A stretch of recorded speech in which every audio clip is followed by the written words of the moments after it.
Hello, it's Doris with Aldi Books. So here I am. It is 5 o'clock on Friday night and I'm still at school.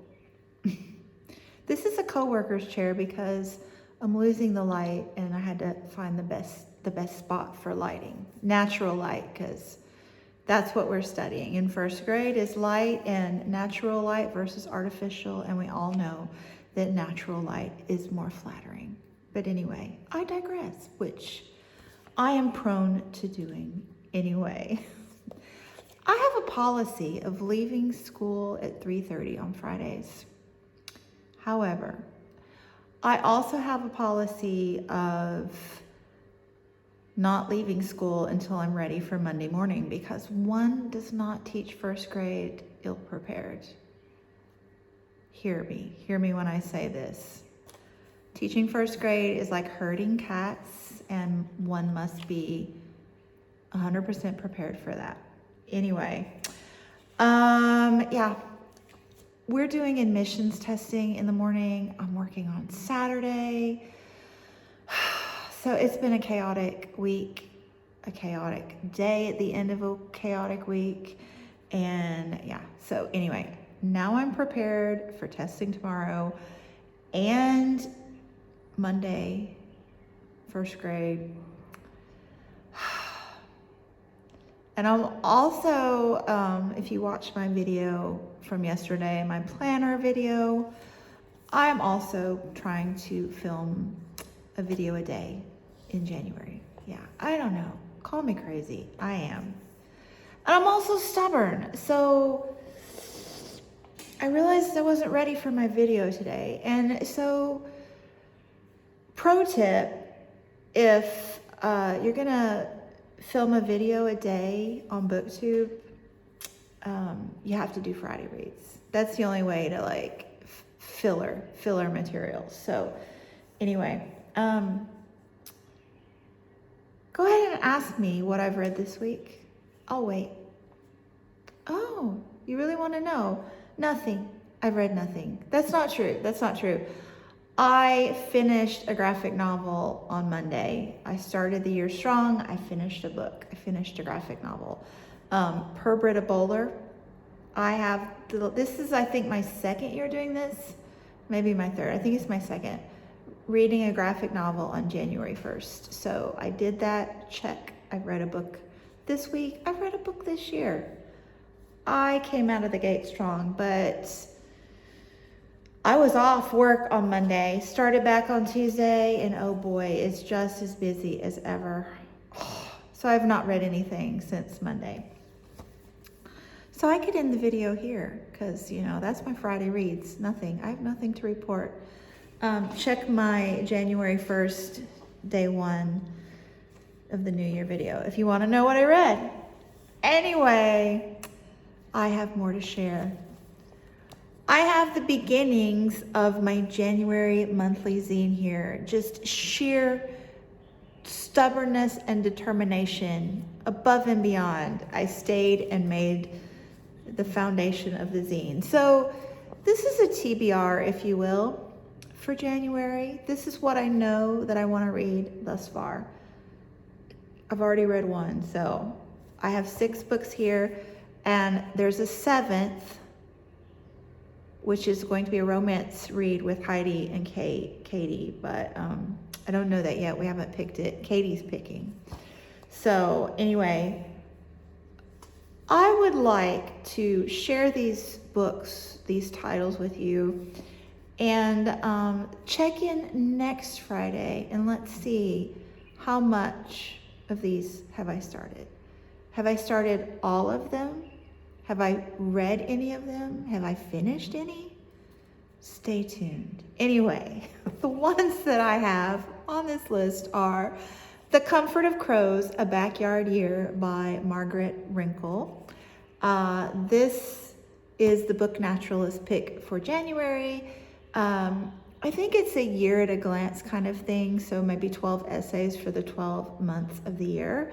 I read Late Migration several, probably 4 or 5 years ago now. It was fabulous. So I am 100% looking forward to this book.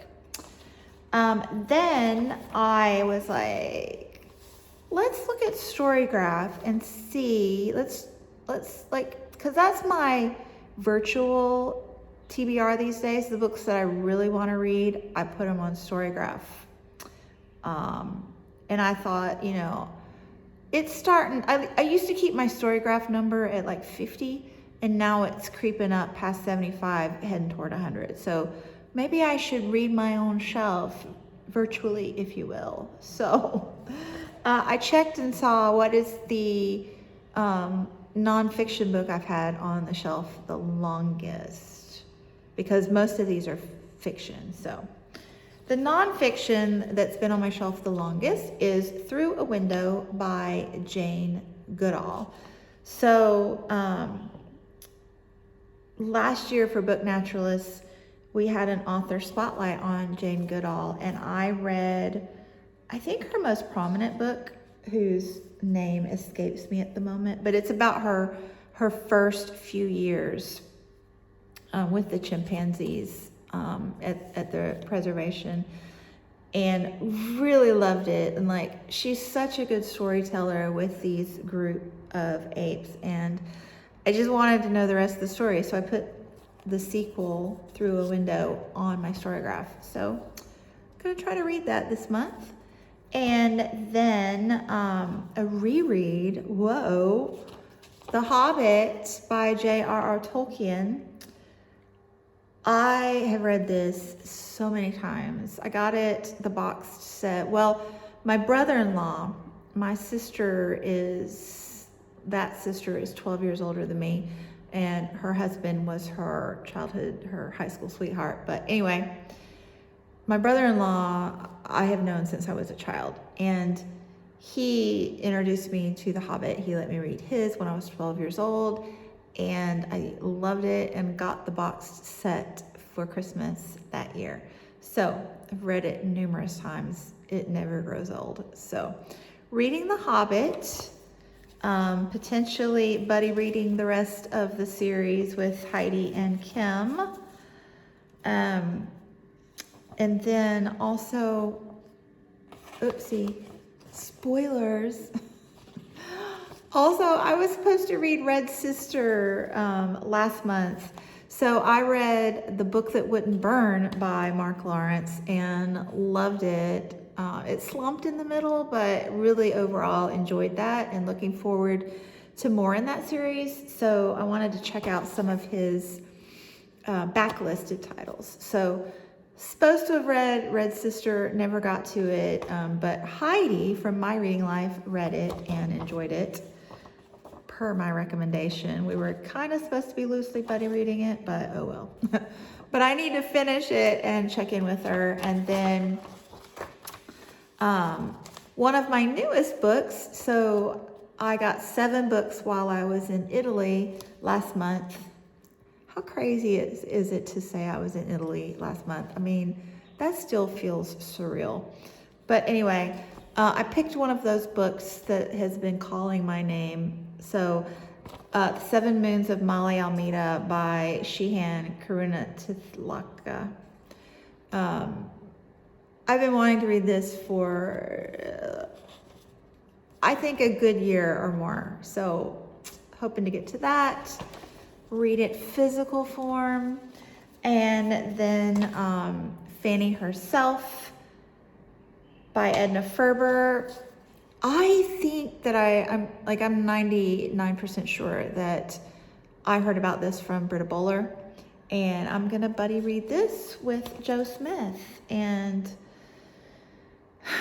I can't 100% tell you what this is about, but every time I read the description, I am intrigued. So I'll tell you more next Friday, fingers crossed. So yeah, those are the reads. Fanny is on, I think, my library app, ebook, Project Gutenberg. 7 Moons, I have physical copy. Red Sister is audiobook on Scribd, whatever they're calling it now. The Hobbit, digital copy from my library. Jane Goodall is an audiobook from Audible. And Comfort of Crows. I think I don't know yet. I gotta find that one. I might have to buy it anyway. And then the romance novel. So yeah. Hopefully, I'll be on target to read 10 books this month if I finish these 7, the one I've already read, and then, 2 more wild cards. So yeah. And I have managed to ramble for 10 and a half minutes about absolutely nothing. So I am going to keep talking till I get to 11 minutes because my OCD is showing. And then I'm going to blow this popsicle stand. I'm going to go home. I'm going to, find something tasty to eat. We might even go out. I think we'll go out and get something to drink too.